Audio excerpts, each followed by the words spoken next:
You know that feeling? January 1st rolls around. You're fired up. You buy the new running shoes, you toss out all the junk food, you swear this is the year you finally write that novel. But then, February hits. The shoes are gathering dust, the cookies found their way back into the pantry, and the pages are still blank. Does that sound familiar?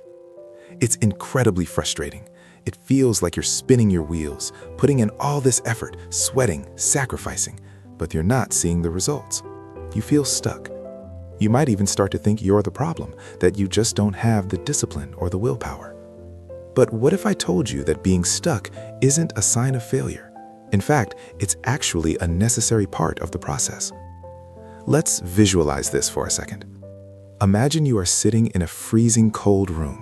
It's 25 degrees Fahrenheit. You can see your breath. And sitting on the table in front of you is an ice cube. Now, imagine you slowly start to heat up the room. 26 degrees, 27, 28. The ice cube is still sitting there, frozen solid. 29, 30, 31. Still nothing. To the outside observer, it looks like absolutely nothing is happening. You've burned all this energy raising the temperature, but you have zero evidence to show for it. But then, 32 degrees, the ice begins to melt. That 1 degree shift, seemingly no different from the shifts before it, triggered a massive change. James Clear, the author of Atomic Habits, calls this the plateau of latent potential.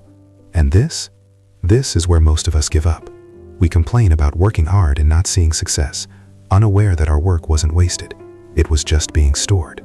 We expect progress to be linear, a straight line up, but reality is a lot more like that ice cube. So if you've been feeling like you're banging your head against the wall with your habits, take a breath. You aren't failing. You're just heating up the room. You simply haven't hit 32 degrees yet. That critical threshold, that moment where the latent potential finally breaks through, is exactly what we are here to understand. Welcome to The Last Read, books for your ears, wisdom for your life. Today, we are doing more than just summarizing a bestseller. We are decoding the operating manual for the human mind. You see, most of us move through life on autopilot, unaware of the coding that dictates our every move. But James Clear argues that there are 4 invisible laws governing every single action you take, from the moment you wake up to the second your head hits the pillow. We are going to expose those laws. We are going to look at why winners and losers actually have the exact same goals, and why focusing on the goal is actually the problem. It's a controversial idea that you don't rise to the level of your goals, but rather you fall to the level of your systems. If you want to follow along with the source material, the link to the hard copy of the book is right there in the description. And while you're there, go ahead and hit that subscribe button now. We are building this argument layer by layer, and you certainly do not want to miss the final secret we'll be revealing at the end of this series. But before we can talk about systems, or these invisible laws, we need to understand the painful reality of how they were discovered. This methodology wasn't born in a sterile academic lab. It was forged in a moment of trauma, starting with a high school baseball game that went terribly wrong. It was the final day of his sophomore year, a day that should have been just another practice. James Clear was standing in the infield, just watching, when a classmate took a full swing with a baseball bat. The bat slipped out of his hands, spun helicopter-style through the air, and struck James directly between the eyes. He has no memory of the impact. The damage was catastrophic. The force crushed his nose into a distorted U-shape, shattered both eye sockets, and fractured his skull in multiple places. When he arrived at the nurse's office, he couldn't answer basic questions. He thought the year was 1998. It was actually 2002. He thought Bill Clinton was still the president. It took him 10 seconds just to remember his own mother's name. Within hours, the swelling in his brain became so severe he started having seizures, and doctors had to place him in a medically induced coma. This wasn't just a sports injury, it was a complete reset of his life. The recovery was brutal. He couldn't drive a car for 9 months. He suffered from double vision. When he finally returned to the baseball field a year later, he was the only junior to be cut from the team. The message was clear. He could no longer rely on raw talent. He was starting from a deficit. When he eventually got to college at Denison University, he felt broken. His peers were staying up late and playing video games, But James knew he didn't have that luxury.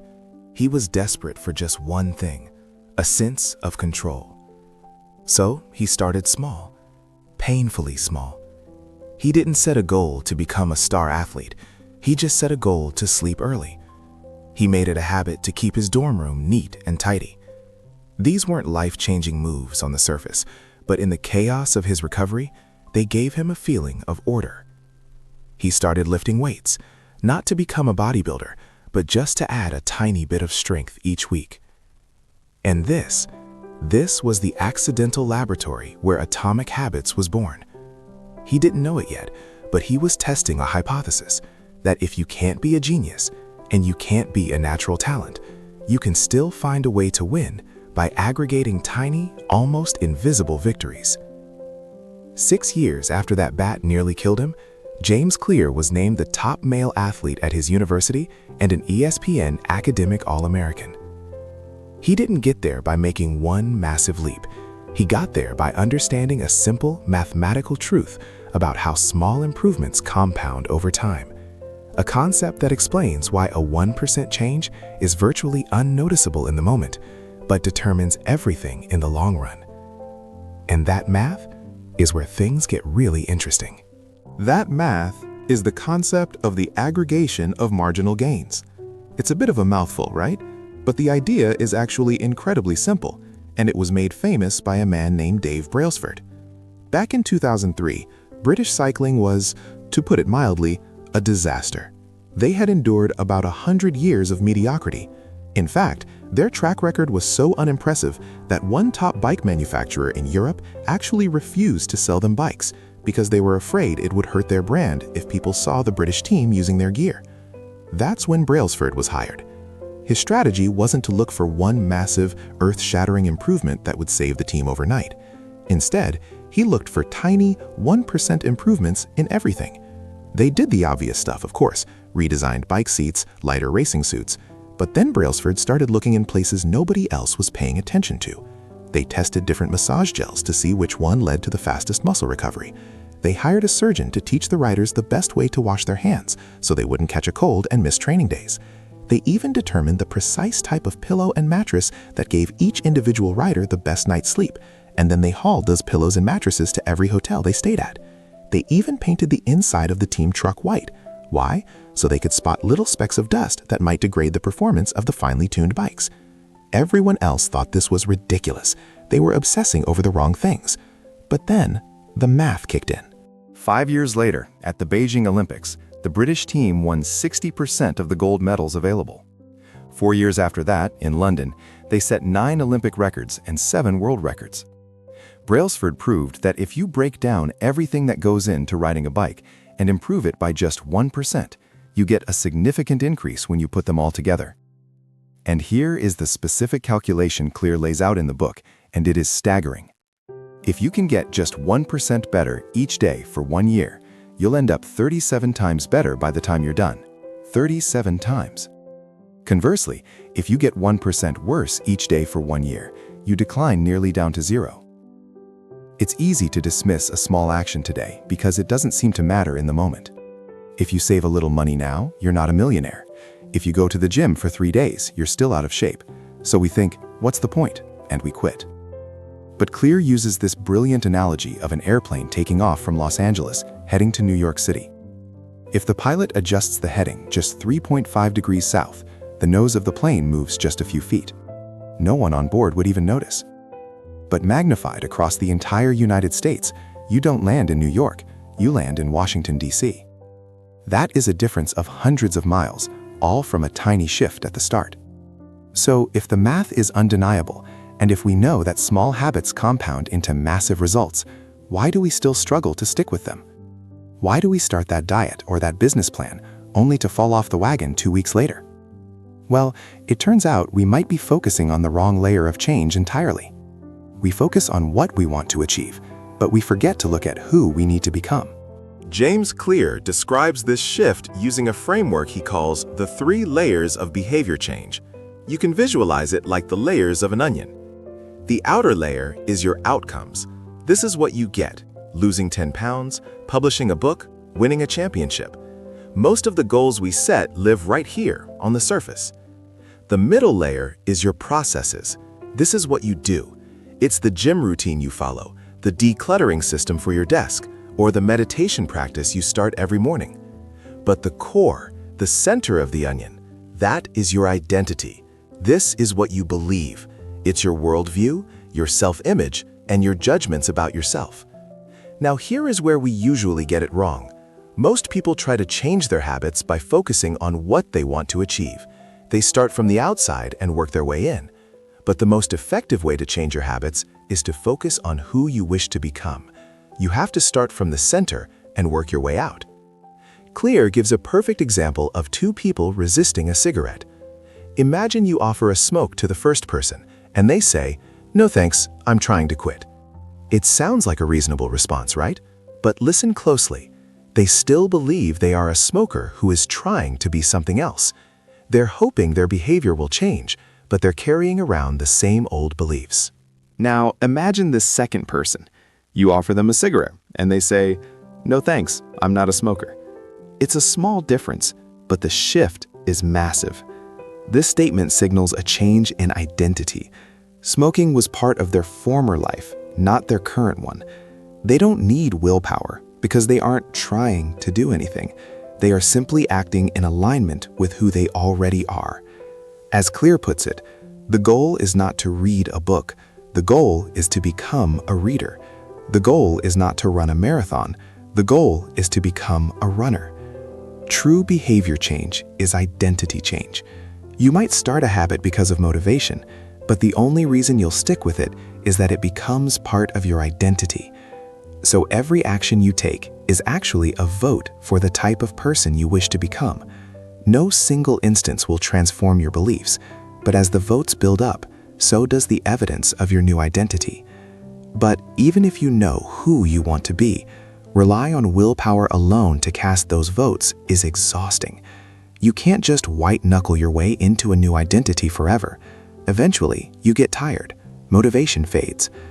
So if we can't rely on sheer effort to maintain this new identity, what can we rely on? It turns out, the answer isn't inside our heads at all. It's in the room right next to you. It's in the room right next to you. See, we tend to think of our habits as a battle of willpower. You wake up and say, "Today I'm going to be disciplined. Today I'm going to resist the cookie." But James Clear argues that motivation is actually overrated. It's fickle. It comes and goes. If you really want to change your behavior, you don't need more willpower. You need a better environment. Clear puts it this way: environment is the invisible hand that shapes human behavior. Think about it. If you walk into a room and there's a plate of cookies sitting right on the counter, you're probably going to eat one, even if you weren't hungry. You didn't make a conscious decision to be unhealthy. The environment just made that choice incredibly easy for you. Clear shares a personal story about this. He used to buy apples, put them in the crisper drawer at the bottom of the fridge, and then completely forget about them. They just rotten there. Why? Because they were out of sight. So he changed his environment. He bought a large display bowl and put the apples right in the middle of the kitchen counter. And just like that, he started eating them. Not because he suddenly became a more disciplined person, but because the apples were obvious. This is actually backed by a fascinating study from a primary care physician named Anne Thorndike. She wanted to improve eating habits at a hospital cafeteria without forcing anyone to diet. All she did was rearrange the room. She added baskets of bottled water near the food stations and moved the sodas to less visible spots. The result? Soda sales dropped by 11%, and water sales shot up by 25%. Nobody's motivation changed, just the environment.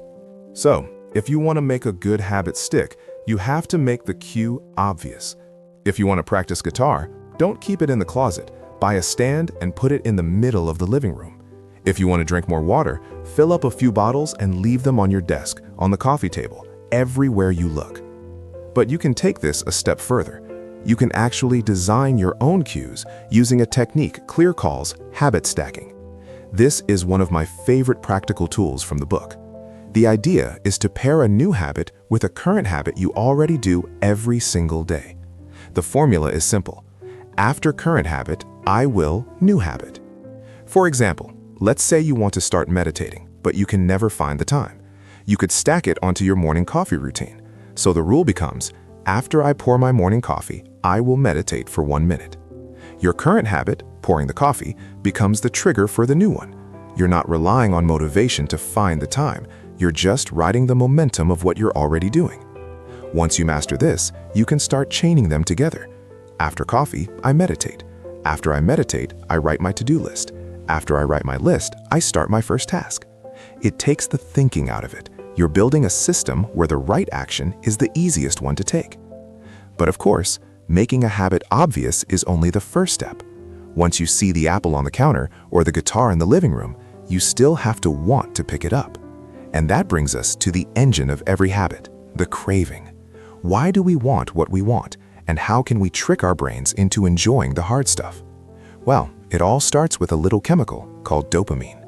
Because, contrary to popular belief, dopamine isn't just about pleasure, it's about desire.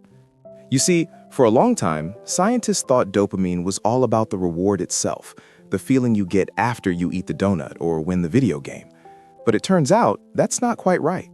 The brain actually releases dopamine before you take action. It spikes when you anticipate the reward. Think about a kid on Christmas morning, or honestly, think about yourself planning a vacation. The planning, the anticipation, the daydreaming, that often feels better than the trip itself, doesn't it?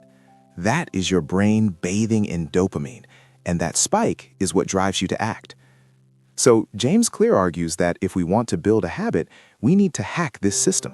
We need to make the habit attractive enough that we anticipate it.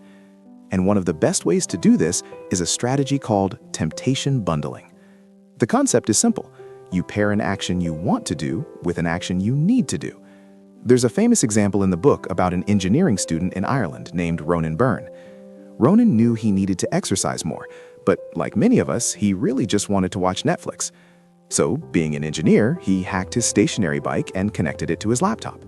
He wrote a program that would only allow Netflix to play if he was cycling at a certain speed. If he slowed down, the show paused. He literally bundled his temptation, binge-watching shows, with the habit he needed to build, cycling. And guess what? He got in shape, and he got caught up on his shows. He wasn't relying on willpower. He was using the thing he craved to pull him through the thing he resisted. But internal cravings aren't the only thing that makes a habit attractive. There is a massive external force at play here too, arguably the strongest force of all. Social influence.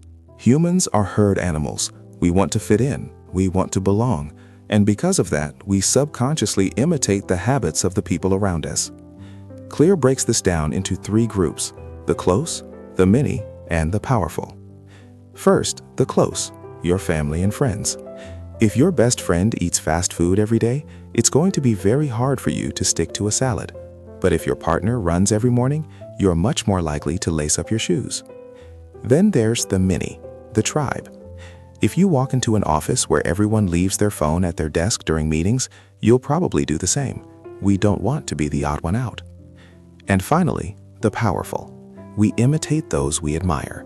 We copy the habits of successful people because we want to be successful.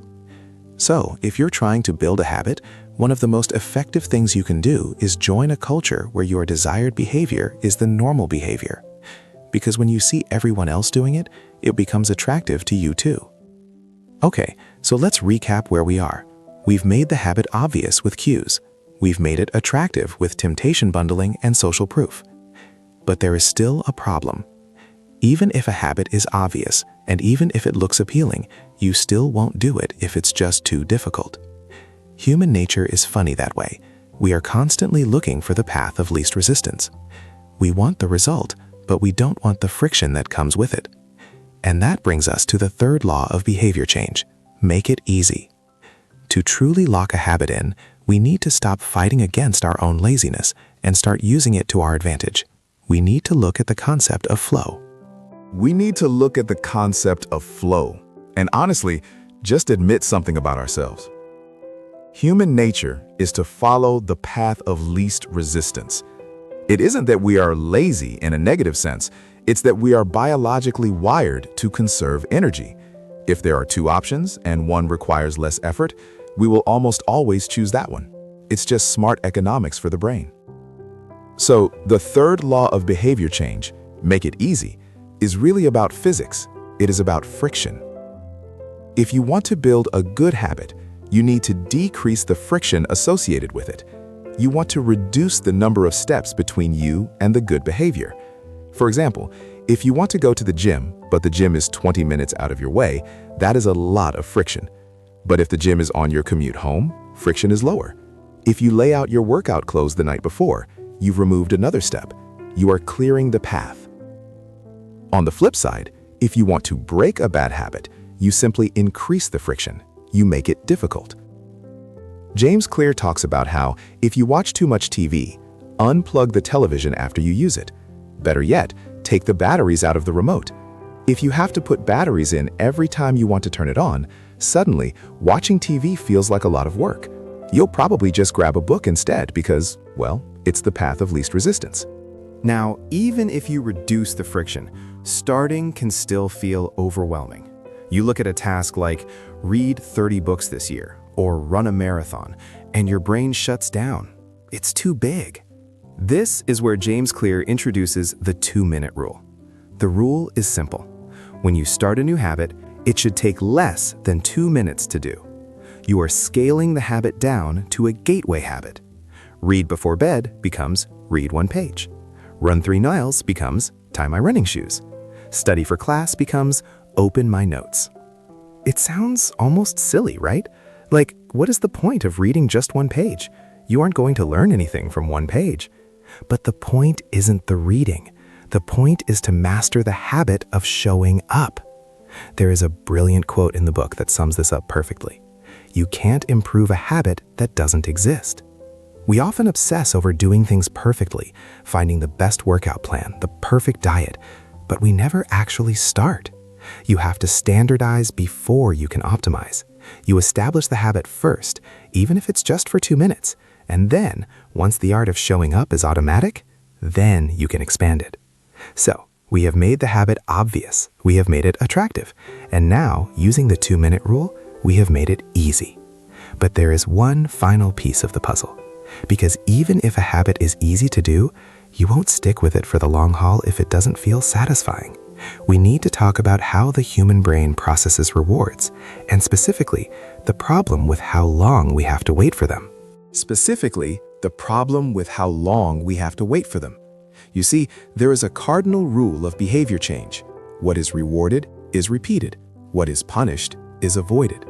It sounds simple enough, but here is the trap. We live in what scientists call a delayed return environment. Think about it. If you go to the gym today, you don't instantly lose 5 pounds. If you save money today, you aren't instantly a millionaire. The rewards for your good habits are often weeks, months, or even years away. But bad habits, the rewards are usually immediate. You eat a donut, it tastes great right now. You skip a workout to watch Netflix, you feel relaxed right now. Our brains are wired for that instant gratification. We want the payoff today, not next year. So to make a habit stick, we have to find a way to add a little bit of immediate pleasure to the habits that pay off in the long run. We need to feel successful immediately. One of my favorite stories from the book that illustrates this perfectly is about a stockbroker named Trent Dyersmith. Back in the 90s, he was a rookie at a bank in a quiet suburb, but he was crushing everyone else's numbers, and he didn't do it with some complex algorithm. He used what James Clear calls the paperclip strategy. Every morning, Trent would start with 2 jars on his desk. One was filled with 120 paperclips, the other was empty. As soon as he made a sales call, he would move 1 paperclip from the full jar to the empty jar. Then he dialed the phone again. Move a clip. Dial. Move a clip. He wouldn't stop until every single paperclip had moved to the other side. That is the power of making it satisfying. Moving that paperclip provided a small, visual win. It was tangible proof that he was doing the work, even if he didn't make a sale on that specific call. You can do this with anything, moving marbles for every push-up set, moving a hairpin for every page you read. Or you can use the strategy famously attributed to Jerry Seinfeld, the don't break the chain method. You get a big wall calendar. Every day you complete your habit, say writing jokes or going for a run, you mark a big red X on that day. After a few days, you have a chain. And suddenly your goal isn't just get fit or write a book. Your goal is simply don't break the chain. It turns the habit into a game. The act of marking that X becomes the immediate reward you need to keep going while you wait for the delayed rewards to kick in. So, by tracking your progress, you make the habit obvious, attractive, and satisfying. But there is a downside to all this repetition. Once a habit becomes automatic, once you've built that chain, it stops being exciting. You stop paying attention to the little details. You get bored. And that boredom, that is actually the biggest threat to your success. Because the human brain doesn't just crave rewards. It craves a very specific level of challenge. It craves a very specific level of challenge. James Clear calls this the Goldilocks Rule. The rule states that humans experience peak motivation when working on tasks that are right on the edge of their current abilities.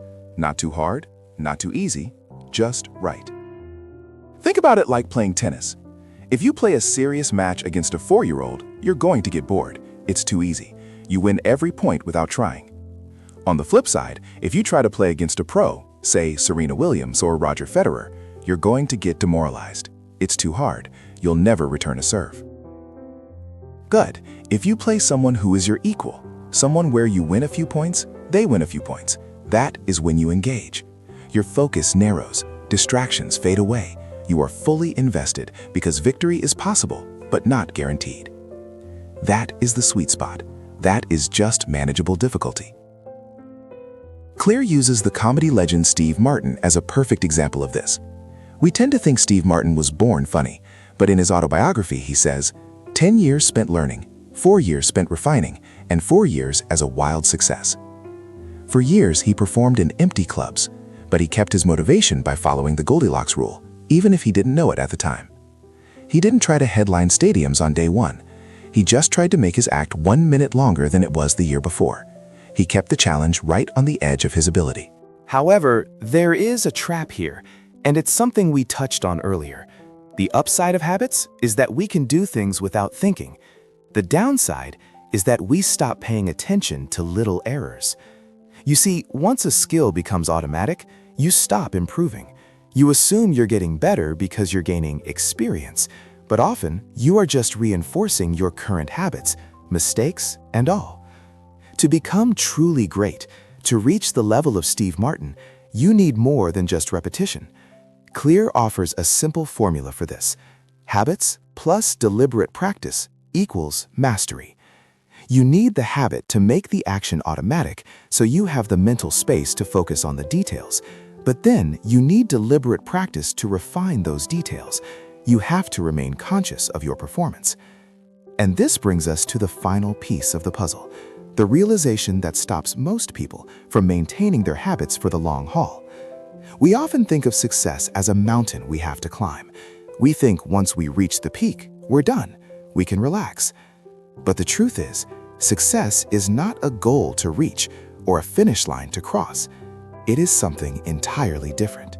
It is a system to improve, an endless process to refine. See, the secret to getting results that last is to never stop making improvements. It's remarkable what you can build if you just don't stop. It's not about climbing a mountain and planting a flag. It's about falling in love with the climb itself. If you take anything away from this book, let it be this. If you're having trouble changing your habits, the problem isn't you. The problem is your system. Bad habits repeat themselves not because you don't want to change, but because you have the wrong system for change. You do not rise to the level of your goals. You fall to the level of your systems. So, focus on the system. If you want to dive deeper into James Clear's work, and I highly recommend you do, I've put a link to the hard copy of Atomic Habits right in the description below. It's a book that deserves a permanent spot on your shelf. And if you enjoyed this deep dive, make sure to subscribe to The Last Read. We have plenty more books to explore and many more systems to refine. Until next time, keep building.